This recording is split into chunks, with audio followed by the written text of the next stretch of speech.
This text was written by Lama Tsongkhapa, who many of you know is one of our kind of heart scholars. And there's been a beautiful translation into Hebrew as well, which might make it easier for your study.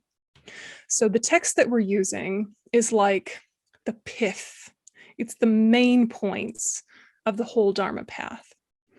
And I think it makes it really useful for organizing your mind to understand, what do my priorities need to be in terms of study and in terms of practice? Then you can go to a million different teachings and not get kind of overwhelmed with content. You know, sometimes you can be going to this teaching and that teaching, and how does it all fit together, and where do I start? But if you can keep coming back to the three principal aspects of the path, you'll stay organized and your practice will stay really powerful and not go off onto weird tangents. And then all of the other things you learn beautifully plug into the three principal aspects of the path. So it's like everything is contained there, but it keeps it simple enough that you can have good forward momentum. So I'll just explain for like 20 minutes. That's it, half hour max.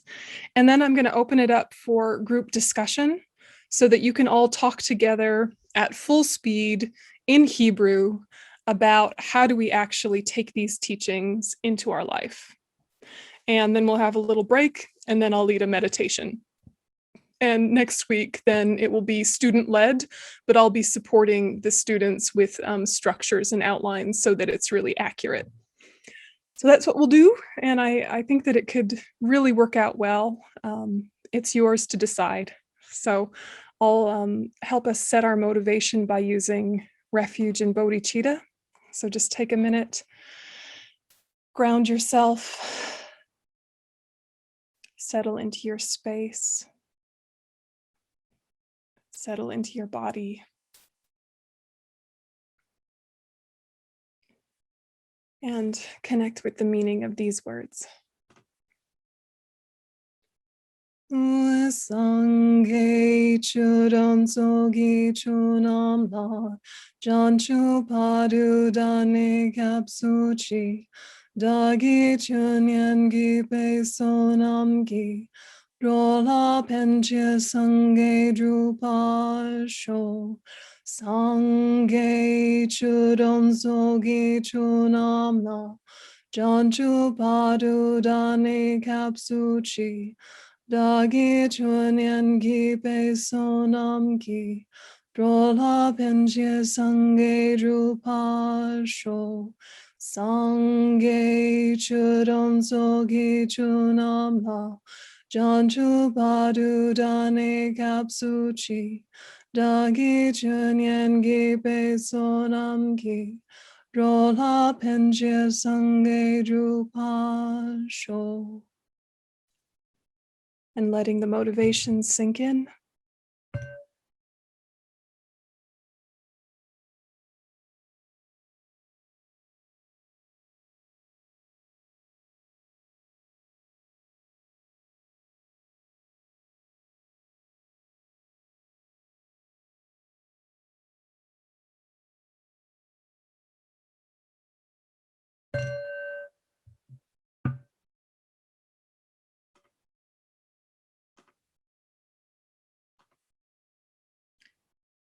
Okay, so the three principal aspects of the path by Lama Zopa, I'll be using the English translation by Lama Zopa Rinpoche, and there's the Hebrew translation information there as well. I hope I pasted the right part.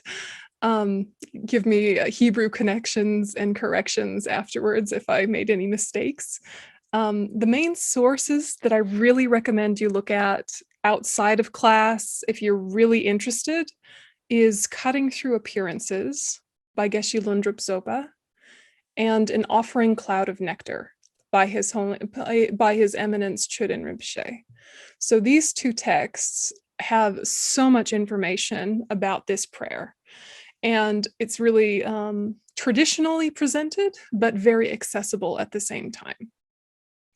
So I'll come back to that or I'll remind you of that again later, but just so in the back of your mind, you know, these are two really good follow-up resources.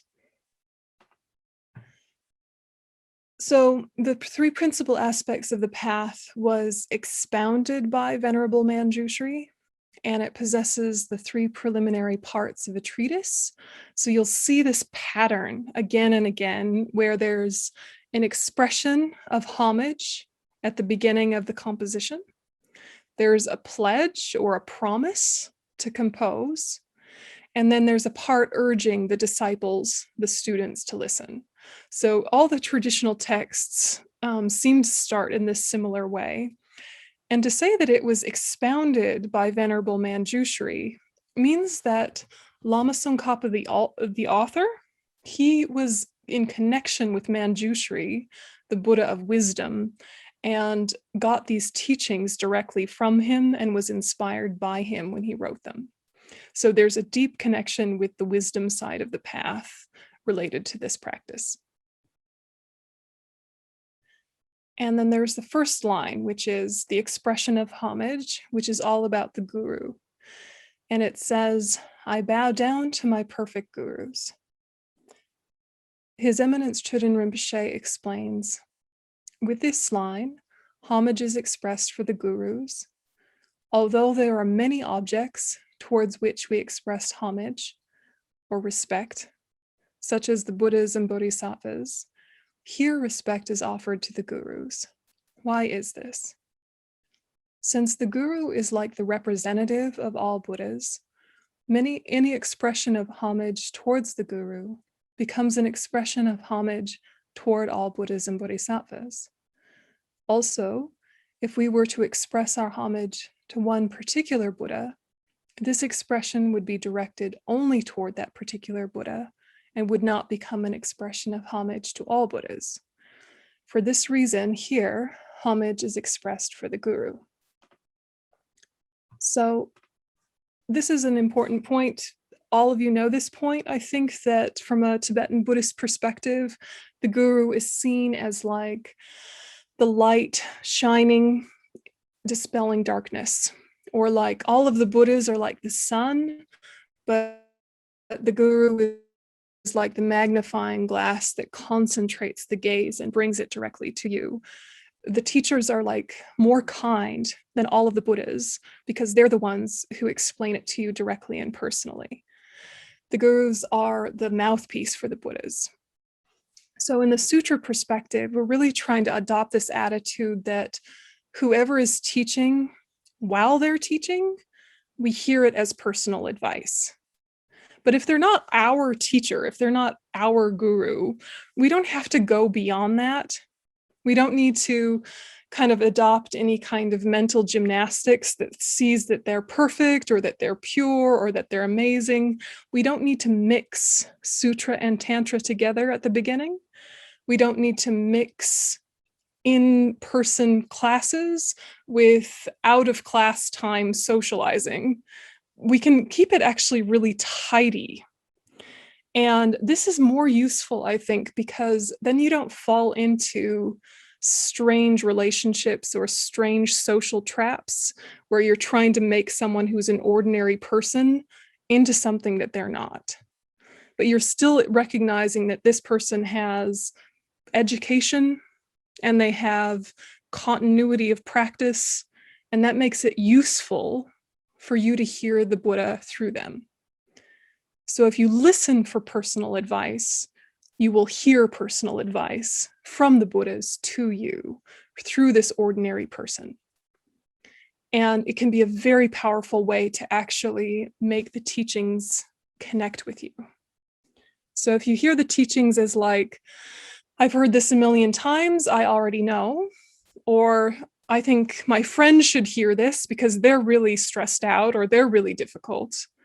Or if you hear it as, this is for beginners, I'm advanced, blah, blah, blah. If you get pride involved, you don't hear the teachings correctly. And they don't have the same power to transform your life. So we start all of these practices with, I pay homage to the guru, not because they need any kind of homage They don't need respect. They don't need devotion. They don't need offerings. They don't need any of that. You need that in order to be open. So we become receptive and open to what we respect. And if we make something special and sacred, we listen more deeply. And that makes our inner guru wake up and kind of like sit up straight and take notice. So this is kind of the background premise of why we start all of these practices with obeisance to the guru. You can, evolve your understanding of the guru as the relationship with a specific person develops over time, and as your practice develops from sutra into sutra with tantra over time. But in the beginning, it's just useful to hear, I need to take this personally. All of these teachings I need to take personally, because that's the way that they'll change my life. So you guys have had lots of teachings on the guru, so you know what to do, but don't forget the basics as we go into the more advanced topics. Okay, so the first verse, the essential meaning of the victorious one's teachings, the path praised by all the holy victors and their children, the gateway of the fortunate ones desiring liberation. This I shall try to explain as much as I can. So this first bit, this pledge to compose, we're getting into an introduction to renunciation with the first line, the essential meaning of the victorious one's teachings.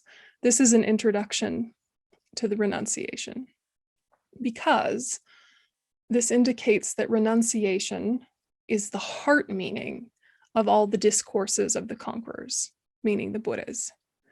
This is because when the Bhagawan, or the foe destroyer, or the one gone beyond, the Buddha, when he teaches the Dharma, all Dharma teachings are stated exclusively for the sake of freedom from samsara. All of the teachings boil down to getting out of samsara. Then you can go into a Mahayana perspective where you're going to full Buddhahood enlightenment for the benefit of all sentient beings. But across the board, all forms of Buddhism are trying to get us out of samsara. So since they are stated exclusively for the sake of freedom from samsara, renunciation is the principal path for attaining freedom. To begin with, what is the meaning of the term renunciation? Having seen that samsara in its entirety has the nature of suffering, the uncontrived mind wishing to be free from samsaric existence is renunciation. Without any admiration at all for whatever glorious states might occur in samsara, we should think of them all as having the nature of suffering. So then it will go on into going into renunciation in more depth, but this first verse is your introduction to those three principal aspects. So line 1, renunciation, line 2, bodhicitta, line 3, correct view. So we'll go back to renunciation, but just to kind of get ourselves summarized, line 2 is the path praised by all the holy victors and their children. This line teaches bodhicitta. So bodhicitta is induced through compassion, which does not tolerate the fact that other sentient beings are tormented by suffering, and through love, which wishes them to have happiness. It is the mind that contemplates attaining the state of Buddhahood in order to free sentient beings from suffering and endow them with happiness. And that thinks that when Buddhahood is attained, we will invest all of them with happiness and free them from suffering. When this mind occurs all the time, spontaneously, and without needing to consider reasoning, it is called uncontrived bodhicitta. So that's the second. The third is the gateway or ford for the fortunate ones desiring liberation. The ford refers to a road leading to a city that we wish to visit. In that sense, the road is the ford entering the city. Similarly, when we need to attain freedom, the path realizing emptiness is the path leading to freedom. And since we must traverse that path because there is no other avenue, the wisdom realizing emptiness is the ford of freedom for those seeking freedom, namely the fortunate ones with merit, which is us theoretically. The Buddha said that although all phenomena appear to be established from their own side, they are not established the way they appear. While this ignorance of self-grasping conceives them to be established the way they appear, through stating that they are not established the way they appear, the ignorance of self-grasping is harmed. Once the ignorance of self-grasping is exhausted through being harmed, we turn away from samsara.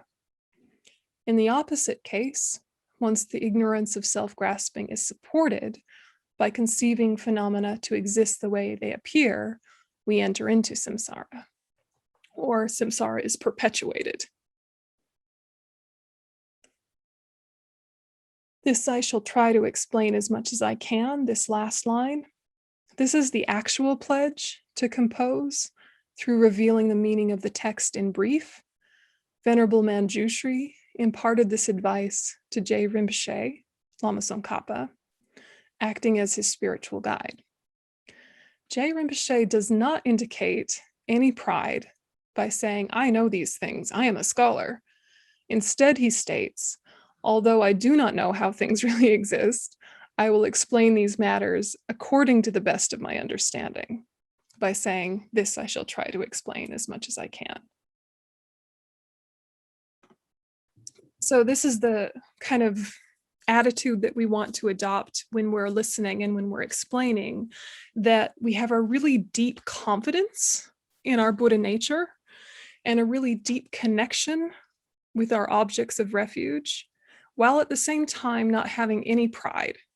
Because as soon as you have pride that thinks, I need to know the answers, I'm the expert, I'm going to dominate this conversation, I have something to prove, as soon as you kind of adopt that attitude, you're no longer able to hear new wisdom or upgraded wisdom. And yet you still have something to offer. So it's not like Je Rinpoche, Lama Tsongkhapa says, oh, because I don't have a perfect realization, because I'm not a Buddha, I have nothing to say. You know, I have to be perfect in order to speak up. He doesn't say that. He says, despite the fact that I'm not perfect, I'm still going to try to explain this. And so it's that really delicate line between what is confidence and what is pride. Confidence is so useful because it really has faith in yourself and your ability to transform and hear wisdom. Pride says, I have to already know everything, and I'm a little bit superior and looking down. And the more pride you have, the more isolated you feel. You're all alone at the top. And then you have to maintain that all the time, and it's exhausting. So if the very author of this teaching is saying, I don't know everything, but I'll explain as best as I can, then we as the students, even more so. That makes sense. So that's just roughing out the three principal aspects of the path. And then as the Saturdays go on, then you'll flesh them out and go more and more deeply with them. Today, let's now focus specifically on renunciation. So when you hear the word renunciation in English, think determination to be free from samsara. Think intention to get out of suffering. Don't hear, I have to give up pleasure. Yeah, when you hear samsara, you think that's suffering. When you hear renunciation, freedom from suffering, freedom from samsara. The word renunciation always has that vibe of, I have to get rid of my pleasure. I'm not allowed to have any fun if I'm a Buddhist. You know, even though we know better, there's still a little bit of that atmosphere. So make sure that you always remember renunciation is the highest form of self-compassion. Yeah, real self-compassion, real self-care is to stop hurting yourself, to stop creating suffering and the causes of suffering for yourself, which means a deep dive into what are the causes of suffering.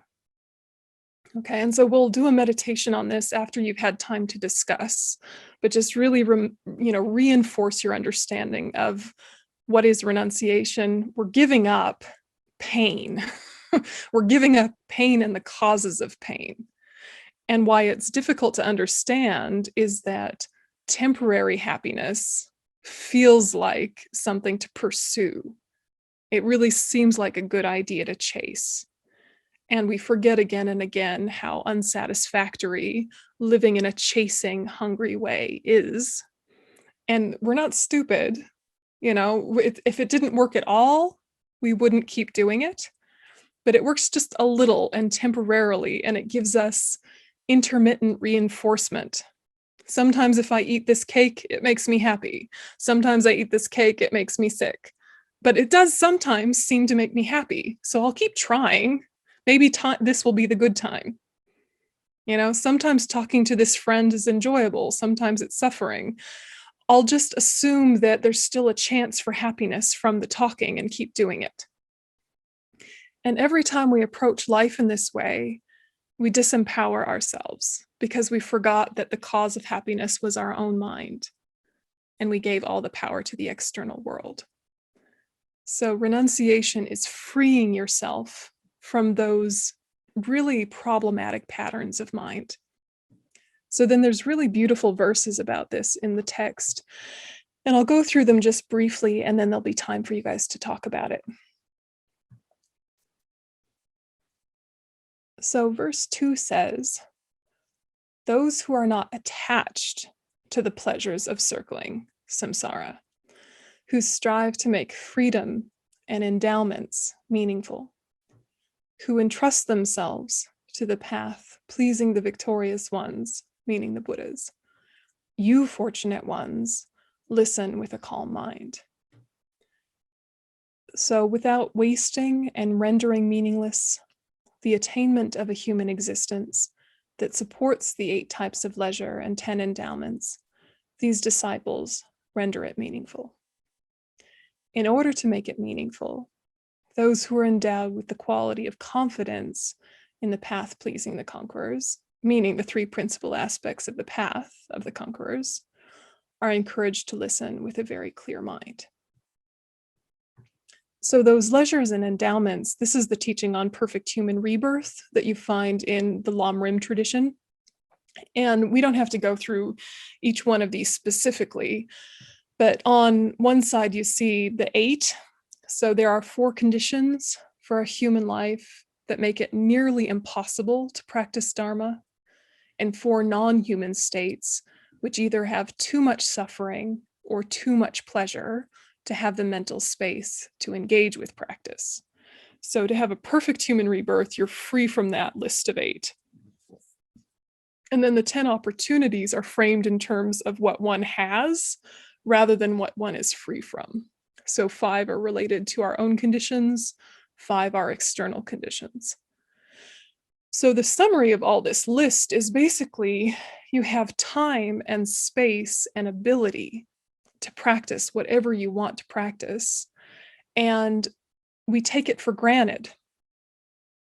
We don't realize that being a human is rare, having intelligence is rare, having resources is rare, and wanting to pursue a spiritual path is rare. All of those things don't happen for everyone. The conditions don't come together. And for us, they don't always come together. So we're kind of looking at this as an exercise in gratitude to motivate us to live life to the fullest in the most meaningful way by pursuing the spiritual path. So the purpose of generating renunciation, verse 3, without the complete intention, definitely to be free from circling, there is no way to pacify attachment, seeking pleasurable effects in the ocean of circling. Also, By craving for cyclic existence, embodied beings are continuously bound. Therefore, at the very beginning, seek renunciation. So it's saying that the reason we need renunciation is that without it, you'll have no willpower to get out of your negative patterns.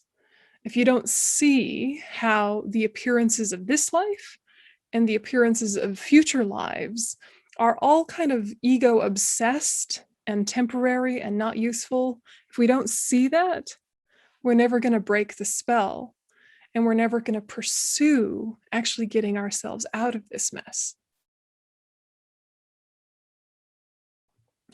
And so freedom and endowments are difficult to find, and life has no time to spare. By gaining familiarity with this, attraction to the appearances of this life is reversed. So we're looking at the meaningfulness of leisure and fortune. Leisure means having the time to accomplish the excellent doctrine of the Buddha. Fortune means having all the inner and outer conditions conducive to realizing it. The difficulty in finding it is because most beings, including humans, for the most part, engage in the 10 non-virtuous actions, which are obstacles to obtaining leisure and fortune. In particular, in order to obtain all aspects of life support of complete leisure and fortune, one needs the basis of complete action of ethics, etc., etc. So ethics is key, but it's not prioritized in such a way for all human beings that they can create more human rebirths back to back to back. You know, if we get away with it, we think that it doesn't have an impact on our future life or on the rest of this life. If we do something unethical that's like a victimless crime or doesn't seem to hurt anyone specifically, or it's something we get away with and no one notices, we don't realize the effect that has on our mind stream in terms of perpetuating our habit of self-obsession and me first, me first.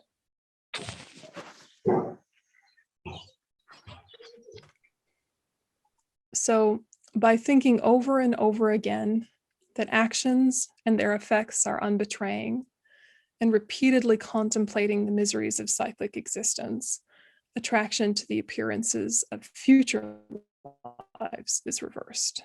So here it's saying if we want renunciation, the way to do that is to think about karma and to think about the suffering of cyclic existence. Those two things.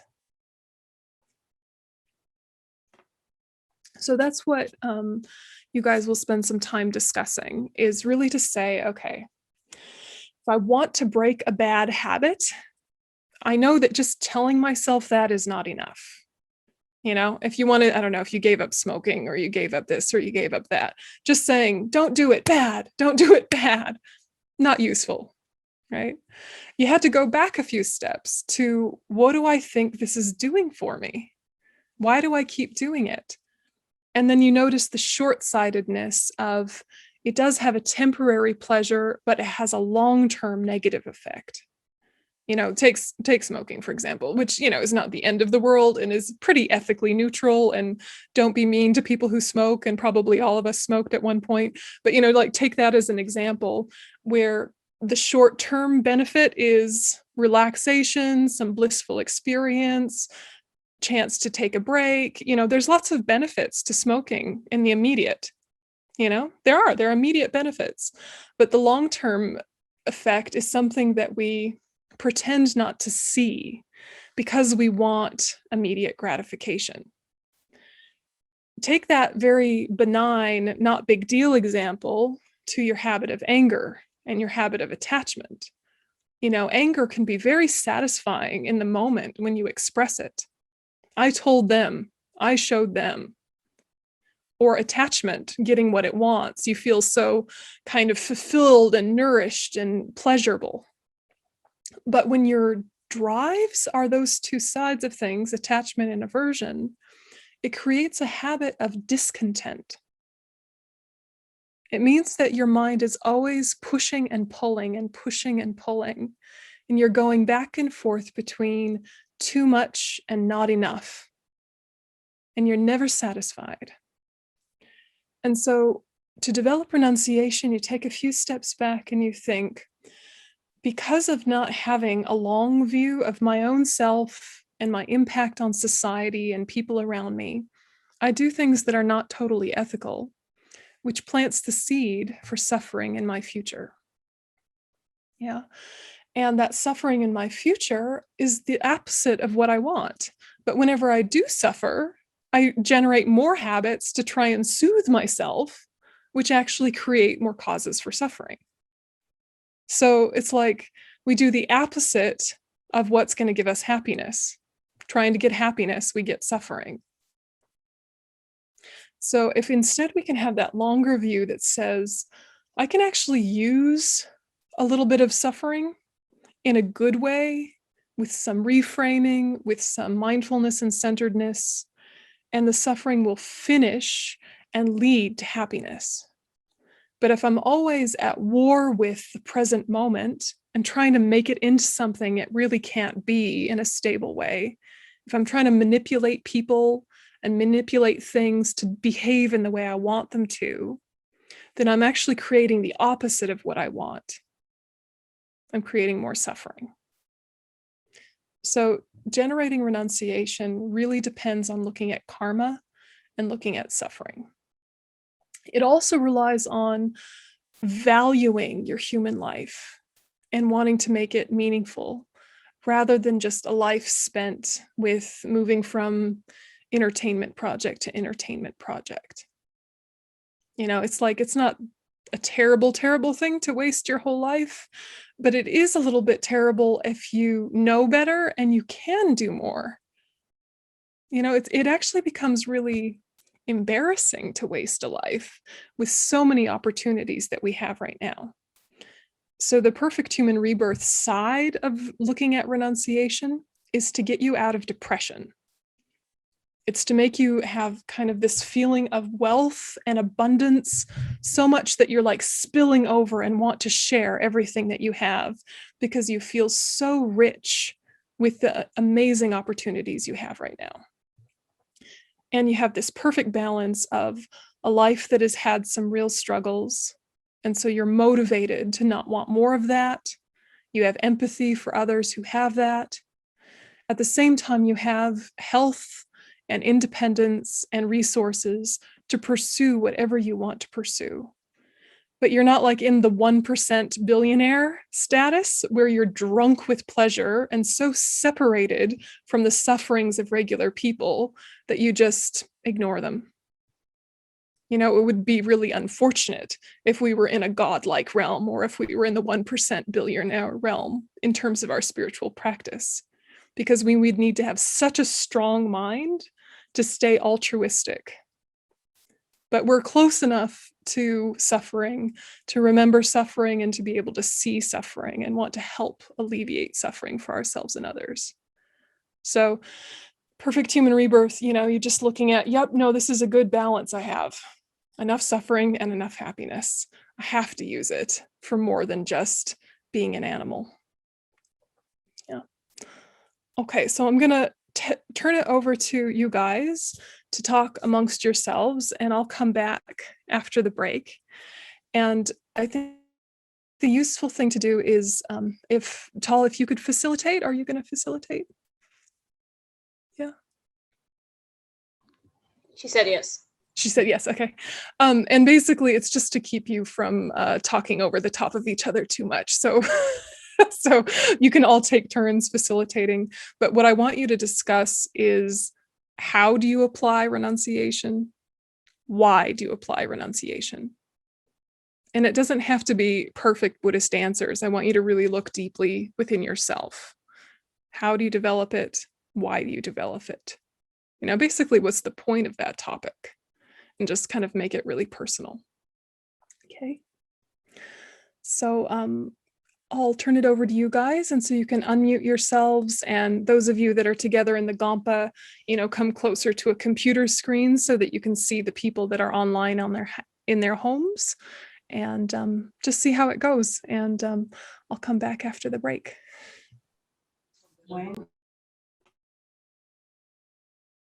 איפה יש לנו מצלמה עם מיקרופון? They hear you now. כאן? Yeah, you guys come closer to the microphone so all the people online can hear you. And start the conversation and off you go. נשב פה מסביב במצלמה. 7:15 מתחילה הפסקה, מסתיימת בשעה 7:30. בואו, אורית גם. אוקיי. אני לא יודעת, המצלמה מכוונת אלינו, ואין לי הבנה בזה. כן, הנה, את לא רואה את עצמך? אוקיי. ושומעים אותנו, חבר'ה, אתם שומעים אותנו טוב? כן. אוקיי. אז אני בסך הכל המאפשרת, מה שאומר, אני שוטרת התנועה, כל אחד ואחת מוזמנים לשתף אותנו בהרהורים שלהם לגבי הלמה ואיך, וכל מה שנוגע להחלטה הנחושה לחלץ בוודאות מהסמסרה. אז דיוויד תומאס בכלל מבין עברית שאת מדברת בעברית? דיוויד, do you speak Hebrew? רגע, I'll just unmute you. Guys. You can mute yourself.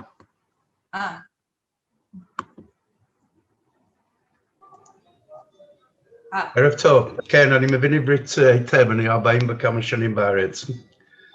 אוקיי. אוקיי, חברים, אז מי רוצה להתחיל ולשתף אותנו? שוקי, לא שומעים אתכם. ואיך לחלץ? סמסרה? טוב, אני אתחיל אם כבר דיברתי. אני ברגעים האחרונים שהוונרבל דיברה, אני כל הזמן חשבתי על שוקולד. אני מאוד, זה דבר קטן אבל מאוד גדול. אני מאוד אוהב שוקולד. ולא משנה איזה סוג של שוקולד אני אוהב שוקולד, אבל כשעה אחרי זה עושה לי כל כך לא טוב בבטן. והיא הזכירה משהו שאנחנו חושבים שאולי הפעם זה יהיה בסדר. ולמרות הניסיון הלא טוב עם השוקולד, אני שומע.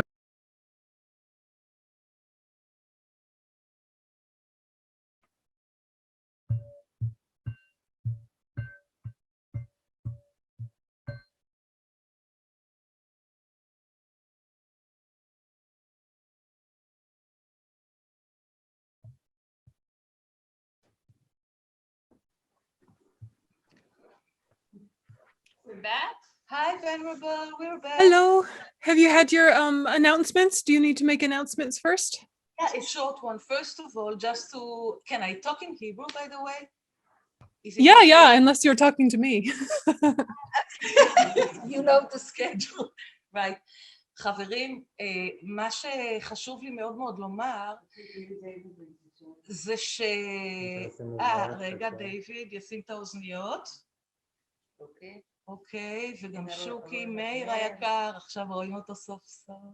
אוקיי, מה שאני רוצה לומר בזריזות, לא לגזול מזמן המדיטציה היקרה שלנו, זה שאנחנו הולכים להיפגש בכל שבת בערב, בין 6 ל-8, כשמ-6 עד 6:30 יהיה שיעור, לאחר מכן מעגל שיח, שהוא בעצם מעגל הקשבה, נורא חשוב לי להדגיש, שאנחנו לא שופטים אף אחד, לא מבקרים אף אחד, לא מעירים לאף אחד, וכל מה שאנחנו אומרים, במעגל הזה הוא עם המון כבוד, אמפתיה והשראה שכולנו מקבלים ממקום לא שיפוטי, וגם אני נורא מבקשת שנשמור בינינו על מה שנאמר כאן, כי המטרה שלנו היא ליצור אמון הדדי ואת ה-family feeling שאנחנו כל כך רוצים מהמקום הזה. זה מאוד מאוד חשוב. אחר כך 15 דקות הפסקה, ומ-7:30 עד 8 מדיטציה, כשיונתן פעם אחת תלווה אותנו ופעם אחת לא. היא נהדרת, היא פשוט נותנת לנו יד כדי שסוף סוף נפתח עצמאות ונצא מהמצב המאוד מפונק שהיינו בו, שכל הזמן היו פה מורים, ונלמד כולנו ביחד ואחד מהשני. היא כמובן תנחה את כל מי שיבחר להנחות את השיעור, ומשם נתקדם, ואני חושבת שזה יכול להיות דבר משגע, והלוואי שכולם יגיעו לפה ונהיה פה כולנו ביחד, כי באמת התגעגענו לזה. אני יכולה לדבר על עצמי באופן אישי, ואין ספק שזה חלק מה-how, renunciation ו-how, איך להגיע ל-renunciation, זה חלק מזה, בהרבה אהבה. זהו, יונתן, back to you. תבואו לחיבוקים. שכולם... Okay, בסדר.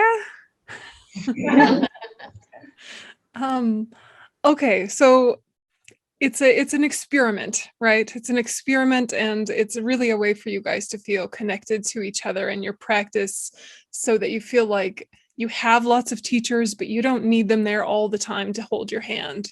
You know, you can save like the big questions, and when you get really stuck, you can save that for the teachers, and the kind of everyday stuff you can really work on together. How is this going to work for our life? So in the discussion you just did, excuse me, was there any points where you got stuck, where you really had a disagreement, or any parts where you came together and you found some really good new ways of looking at it? So insights or ideas, what came up for you guys just talking right now?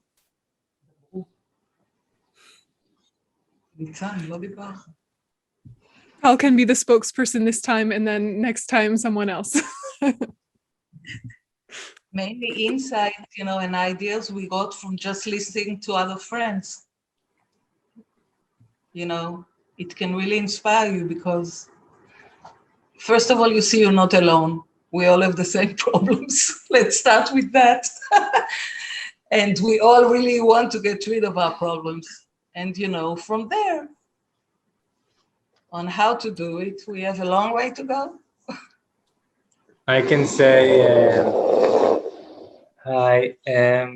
We talked a lot about, about chocolate, about how to generate dedication. Chocolate renunciation? Oh no.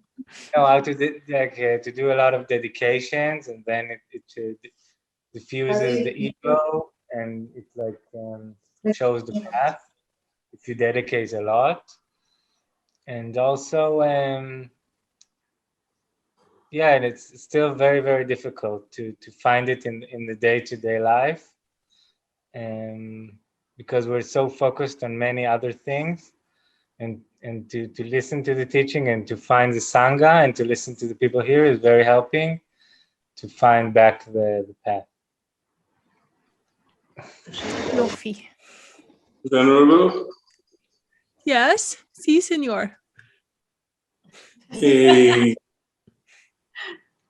I just added another point.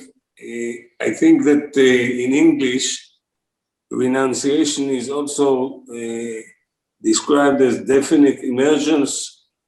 Is that true? Yeah, that's one translation. It's the intention to emerge, or the determination to be free. But you will see renunciation so commonly that I think it's important to know what it's referring to, even though it's an older translation. But yeah, definite emergence is one for sure. Yeah. When you translate it into Hebrew, do you use a word that sounds like renunciation, or do you use a word that sounds more like becoming free? It's more like definite emergence. If I will, in Hebrew, it's hechalzut vadait. Hechalzut is emergence, vadait is definite. Oh, good. Yeah. You've skipped some steps. That's good. In your translators, they could go straight to the better translation. That's good. Yeah. Yeah, look, you are renouncing something, but you're renouncing suffering. You know, you're saying no more, enough. It's an important thing to realize, where you can basically cultivate like disillusionment and disgust for samsara and samsaric sufferings, while having hope and appreciation and an understanding that freedom is possible.